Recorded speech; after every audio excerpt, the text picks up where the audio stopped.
This is Eric from Green Eye Tactical. I get a lot of questions from followers requesting I do more videos or asking why I don't do more videos on advanced skills like CQB or vehicle tactics. There's a lot of videos on the internet showing things like this, where you can view tactics for advanced tasks like employing weapons inside of vehicles or even doing CQB techniques or advanced shooting. I'm a bit more hesitant to post things like this on the internet. One of my major concerns is that when you post things on the internet, anyone can access them. It could be criminals, could be people from overseas that we don't necessarily want seeing things like this.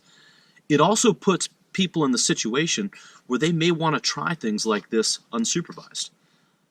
In some instances, a little bit of knowledge can be a dangerous thing.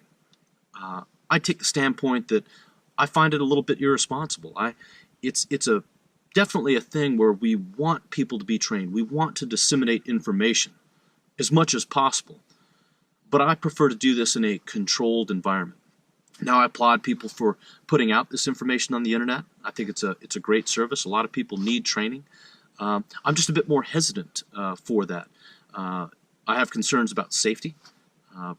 People trying things that they may not be sure of, things that could happen, that could cause serious injury or even death.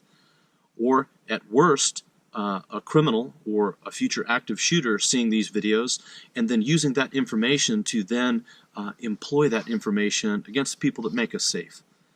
So, what I take is the approach of caution. I like people to come to courses. That way I know who you are. I have a chance to vet you a little bit just to make sure you're not the kind of person that doesn't need this kind of information. We're just going to use it for ill purposes, and most importantly, so that people overseas, terrorists, people looking to commit acts of violence, aren't going to use this information to harm our soldiers or even foreign citizens of other countries. That's the approach I take. I understand a lot of people may or may not agree with that, but it is what it is. There's a lot of people out there that have that information out there, so if that's your thing and that's what you want, you don't want to come to an organized course where you can learn these things in a controlled environment from an instructor that can ensure your safety, hey, that's fine. But this is the approach I take. I hope you guys understand, and I hope you guys can appreciate my standpoint. Above all else, go get out there and train, stay safe, and have a good one.